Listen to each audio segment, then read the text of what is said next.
Question में 732 है bye अ shovel. ठीक है, आज वाला क्वेश्चन देखेंगे। ये क्वेश्चन देखते हैं इसमें क्या करना है। ठीक है, अच्छा इसको थोड़ा टेबल में देखते हैं तो क्लियर आ जाएगा। सपोज करते हैं कि यहाँ पे पहला जो इनपुट ले रहे हैं हम लोग, ये है एक बेलचे का प्राइस। ठीक है, एक शवल का प्राइस जैसे यहाँ 117 रुपये है। ठीक है, 117 है। तो उसके पास पहला है कि 10 का कॉइन है। ठीक है, जो अनलिमिटेड है, जिसका कोई लिमिट नहीं, अनलिमिटेड है। ठीक है, और एक है उसके पास एक चेंज जैसा कॉइन है, चेंज है उसके पास, जो 1 से 9 तक में से कोई एक है। ठीक है, 9 तक का कॉइन, इसको चेंज ही पकड़ते हैं। ठीक है, उसके पास सर्टन चेंज है उसके पास। ठीक है, तो इसमें हम लोग करना ये है कि उसको पता है कि वो 10 का कॉइन है। ठीक है, 10 का कॉइन सब है, तो वो बेसिकली चाहे जितना भी प्राइस का हो, वो 10 का खरीद सकता है। ठीक है, 10 तो खरीद सकता है। जैसे इसमें एक शवल का प्राइस 117 रुपये है। ठीक है, तो ये तो 10 का मल्टीपल हो नहीं रहा है। ठीक है, ये 10 का मल्टीपल नहीं है। फिर दूसरा देखता है, दूसरा भी 10 का मल्टीपल नहीं है। तीसरा देखता है, नहीं है। ऐसे देखता है, देखता है उसको तो जब उसका 10वां सवाल आता है, जब खरीदने जाता है, तो देखता है कि 1170 रुपये आ रहा है, जो 10 का मल्टीपल है। ठीक है, 10 का मल्टीपल है, इसलिए वो 10 शवल उसको पता है कि खरीद सकता है, चाहे जितना ही प्राइस क्यों ना हो। ठीक है, तो अब उसको जानना है कि उसको मिनिमम कितना खरीद, वो मिनिमम सवाल कितना खरीद सकता है कि उसका चेंज भी यूज हो जाए। ठीक है, जैसे मान लेते हैं एक शवल का प्राइस 117 है, तो वो अगर अपना चेंज यूज करेगा। ठीक है, तो अपना चेंज यूज करेगा तो कितना होगा, 114 हो रहा है। ठीक है, मान लेते हैं जैसे अगर वो 2 सवाल लेने जा रहा है, तो जब उसका वो चेंज यूज़ करेगा तो कितना हो रहा है, तो 31 हो रहा है, जो 10 का मल्टीपल नहीं है। ठीक है, इसी तरह वो चलते चलते एक एक करके सब कुछ चेक कर रहा है। जब वो 9वां सवाल ले रहा था, तो वो देखता है कि 9वां सवाल है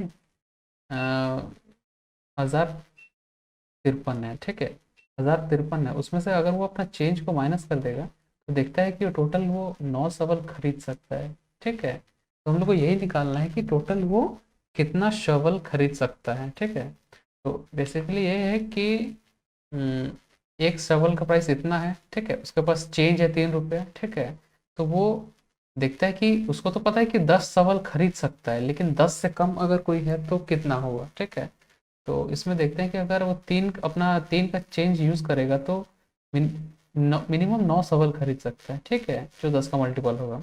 उसी तरह जैसे सेकंड एग्जांपल में देखते हैं कि उसके पास एक शवल का प्राइस 237 है। ठीक है, तो वो 10 सवाल खरीद सकता है, जिसका प्राइस होगा 2370।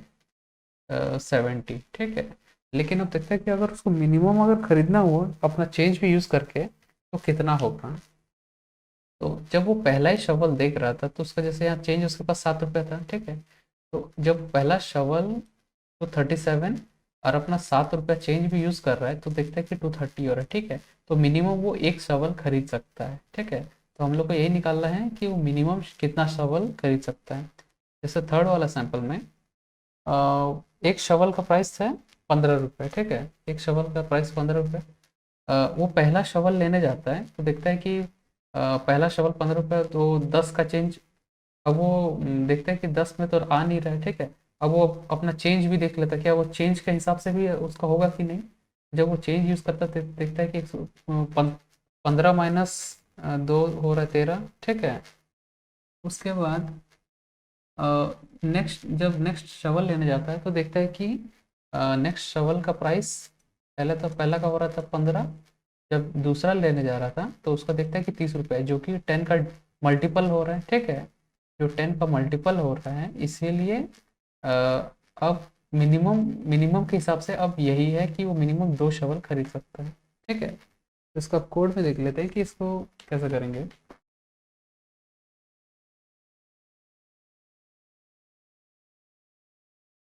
ठीक है, तो सबसे पहले हम लोग 2 इनपुट लेंगे। ठीक है, जैसे कितना प्राइस है उसका और उसके पास कितना चेंज है। ठीक है, तो इंट तो ए लेते हैं, ये तो बी लेते हैं, ठीक है। तो इसमें इसको सीन किए,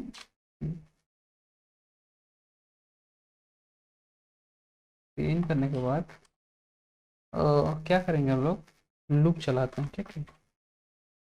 एंड आई 0 से स्टार्ट कर रहे हैं, ठीक है। कहाँ तक जाएगा कंडीशन नहीं दे रहे हैं, बस इंक्रीमेंट होगा हर लूप में, ठीक है। कंडीशन हम लोग अंदर में देखेंगे कि कैसे क्लोज करेंगे, ठीक है। तो हम लोग का क्वेश्चन ये है कि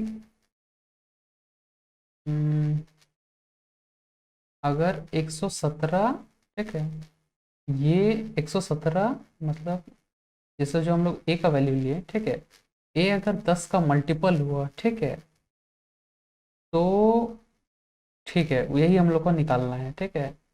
तो हम लोग का, और ए अगर ए माइनस बी, यानी ए माइनस बी करेंगे, ए माइनस बी में से जितना आएगा उसका अगर अगर वो भी अगर मल्टीपल, अगर 10 का मल्टीपल हुआ, तो तो वो भी कंडीशन सेटिस्फाई हो जाएगा, ठीक है। तो हम लोग को यही देखना है कि इफ इफ इफ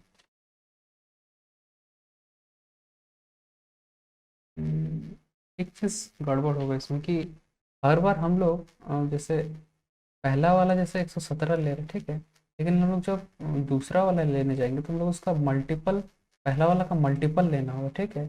फिर मान लेते हैं अगर ये सेकंड वाला नहीं हुआ तो उसके बाद वाला जो 117 का तीसरा मल्टीपल हो रहा है, ठीक है, मल्टीपल 3 हो रहा है, एक एक आगे इंक्रीमेंट कर जाना होगा, ठीक है। तो इसको क्या करेंगे, एक और वेरिएबल ले लेते हैं, क्योंकि हम लोग को ए अलग से रख लेने से क्या होगा कि ए का वैल्यू फिक्स रख पाएंगे उसको। मान लेते हैं एक और वेरिएबल लिए सी, ठीक है। तो अब सी इज इक्वल टू ए करके रखते हैं, ठीक है, ए का वैल्यू सी में स्टोर करके, ठीक। तो जब ए का ज़रूरत पड़े हम लोग ए भी यूज़ कर सकते हैं, सी भी यूज़ कर सकते हैं, ठीक है। तो if c percentile t is equal to 0, यानी अगर रिमाइंडर, अगर डिवाइड बाई 10 करते हैं और रिमाइंडर 0 आता है, ठीक है, तो एक काम करेंगे, एक और काउंटर भी ज़रूरत पड़ेगा इसमें, एंड काउंट, ठीक है, काउंट। इसको 0 से इसलिए नहीं लेंगे क्योंकि 0 से नहीं लेंगे क्योंकि हम लोग, अगर ये पहला वाला ही अगर कंडीशन सही हो गया तो हम लोग को तो ये 1 ही देना होगा ना, तो इसका काउंट 1 से स्टार्ट करते हैं इसको। इफ सी डिवाइड बाई 10 किया, अगर रिमाइंडर 0 होता है, यानी अगर डिविजिबल होता है, ठीक है, इसको ब्रैकेट में रखते हैं, ठीक है। और अगर ये कंडीशन सेटिस्फाई करता है, ठीक है, नहीं तो अगर अ, नहीं तो अगर सी माइनस बी, ठीक है, सी माइनस बी, इसको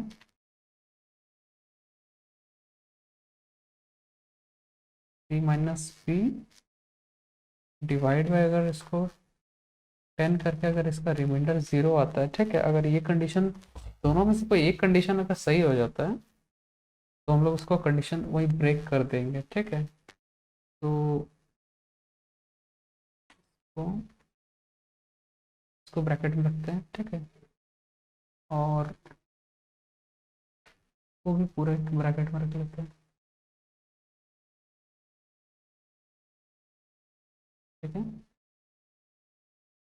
तो कुछ इस तरह किया हम लोग इसको कि सी माइनस बी किए, इसका जो वैल्यू आया, ठीक है, समथिंग जैसे एस समझ ले इसको, इसको डिवाइड बाई 10 किए, तो अगर रिमाइंडर 0 आ रहा है, ठीक है, अगर ये जो वैल्यू आया अगर डिविजिबल बाई 10 हो रहा है तो ये कंडीशन सेटिस्फाई करेगा, ठीक है। तो अगर ये दोनों में से कोई ये कंडीशन अगर सेटिस्फाई कर गया तो हम लोग बेसिकली क्या करेंगे, ब्रेक कर देंगे, ठीक है। ब्रेक करने के बाद सिंपली सिंपली क्या करेंगे, ये इफ का बाहर, यहाँ बाहर में एक सी आउट कर देंगे काउंट, ठीक है। काउंट लगा देंगे, ठीक। तो अगर मान लेते हैं, ये तो हो गया कि अगर कंडीशन सही हो जाता तो हम लोग number of shovels as a count दिखा देंगे। लेकिन अगर कंडीशन अगर गलत होता है, कि मान लेते हैं कि ये पहला वाला डिविजिबल नहीं हुआ, ठीक है, या फिर इसका अगर चेंज के साथ भी अगर यूज़ करें तो भी अगर डिविजिबल नहीं होता है, तो हम लोग को एक इंक्रीमेंट करना होगा इसमें, ठीक है। तो इसको एल्स में रखते हैं। एल्स में क्या करेंगे, सी का जो वैल्यू है इसको चेंज करेंगे, ए जो वैल्यू है इंटू इंटू इंटू क्या करेंगे हम लोग को, तो पहला वाला इसमें अ, ठीक है, पहला वाला तो हम लोग बेसिकली यूज़ कर रहे हैं, लेकिन हम लोग को डायरेक्ट इसके बाद सेकंड वाला जाना होगा। तो सेकंड वाला जाने के लिए हम लोग सिंपली क्या करेंगे, ए इंटू अगर आई करते हैं तो ये ज़ीरो होगा, ठीक है। ए यानी 117 इंटू, ये तो ज़ीरो हो जा रहा है, ठीक है। तो हम लोग ज़ीरो के बजाय हम लोग क्या करेंगे, अगर 117 इंटू वन करते तो ये पहला कंडीशन ही हो रहा था, ठीक है, तो जो वो भी नहीं चाहिए। हम लोग क्या करेंगे, सीधा टू जाएंगे, ठीक है। आई का वैल्यू यहाँ सीधा टू से शुरुआत करेंगे। तो इससे क्या होगा, और उसके बाद हम क्या करेंगे, एक काउंटर लगा देंगे इसमें, काउंट प्लस प्लस, ठीक है। इसको रन करके देख लेते हैं एक बार। पहला देता है नंबर ऑफ, एक सवाल का प्राइस 117 और 3 पे चेंज है, आउटपुट ना हुआ है, ठीक है। तो कैसे है इसको यहाँ देखते हैं, कि सबसे पहले हम लोग क्या किए, तीन वेरिएबल लिए, ए बी और सी, ठीक है, तीन लिए। तो पहला ए में क्या किए हम लोग, प्राइस स्टोर किए 117, ठीक है। बी में क्या किए, ये चेंज वाला लिए कि कितना चेंज ले रहे हैं, ठीक है। अब क्या किए कि सी इज इक्वल टू ए इसलिए किए क्योंकि यहाँ पे ऐसा हो रहा है कि मान लेते हैं अगर पहला वाला अगर कंडीशन में अगर नहीं हो रहा है तो हम लोग को सेकंड वाला में जाना होगा, ठीक है। ये दूसरा सवाल लेंगे तो कैसा होगा, ठीक है। तो दूसरा सवाल लेने के लिए हम लोग को क्या करना होगा, कि पहला वाला का डबल करना होगा, ठीक है। तीसरा वाला के जाने के लिए हम लोग को पहला वाला का ट्रिपल करना होगा ना।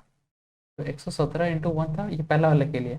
दूसरे के लिए क्या हो रहा है कि 117 इंटू टू कर रहे हैं, तीसरे के लिए 117 इंटू थ्री कर रहे हैं। तो हम लोग का जो ए का वैल्यू है ये परमानेंट हम लोग को कहीं रखना होगा, ठीक है। इसलिए हम लोग ए को एज अ ए ही रखें, ठीक है। और हर बार वैल्यू जो ये हम लोग शवल का चेंज करते जा रहे हैं, इसको ये सी का वैल्यू इसलिए सी रखें, ठीक है।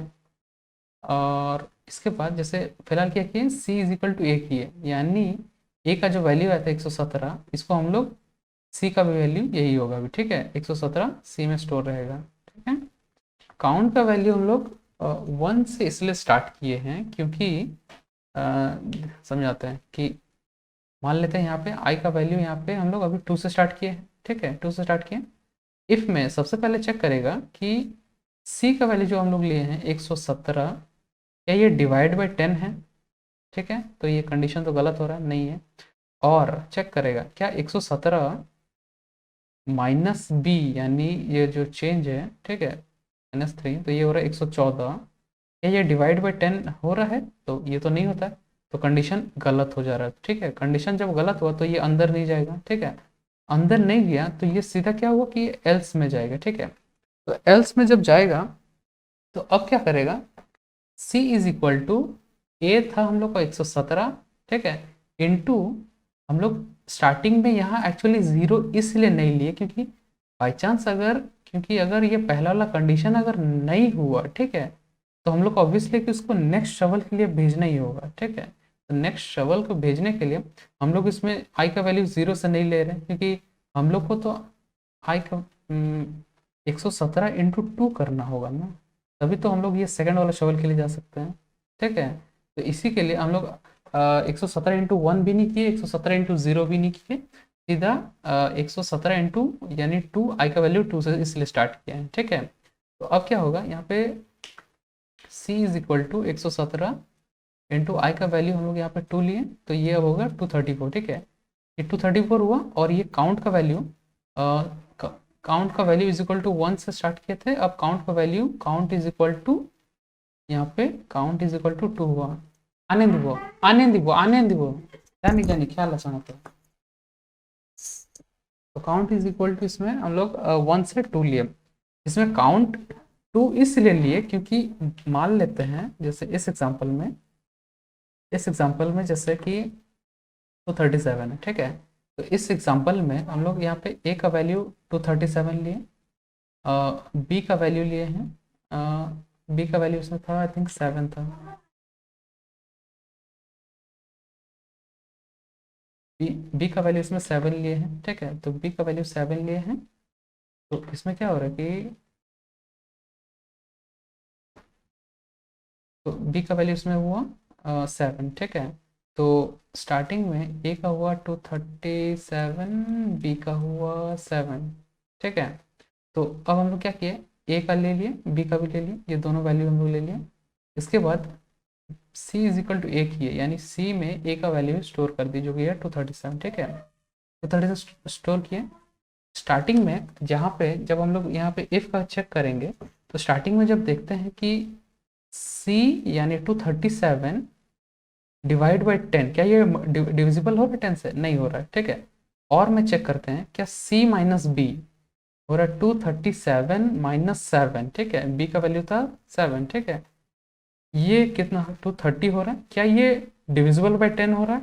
तो हाँ, कंडीशन तो ठीक है। कंडीशन जब सही हो रहा है, तो कंडीशन सही हो रहा है तो हम लोग क्या करें, इसको ब्रेक कर दे रहे हैं, ठीक है। ब्रेक करने से अब तो हम लोग को पता चला कि ये पहला ही सवाल मिनिमम वो एक ही सवाल खरीद रहा है, जिस उतना ही वो खरीद सकता है, ठीक है, ताकि वो डिविजिबल बाई 10 हो, ठीक है। तो पहला ही सवाल में हो जा रहा है, इसीलिए हम लोग क्या करना होगा कि काउंट का वैल्यू 0 से इसीलिए स्टार्ट कर रहे हैं, ठीक है। और इसलिए काउंट का वैल्यू हम लोग 1 से स्टार्ट कर रहे हैं, 0 से नहीं कर रहे हैं, ठीक है। ताकि अगर एक पहला सवाल में ही अगर इफ का कंडीशन अगर सेटिस्फाई हो जाता है तो उसको फिर आगे जाने का ज़रूरत नहीं होगा। और स्टार्टिंग ही अगर वो सेटिस्फाई कर रहा है, इसलिए हम लोग काउंट 0 के बजाय 1 से ले रहे हैं, ठीक है। और बस यही है, इसको अब सबमिट करके देखते हैं।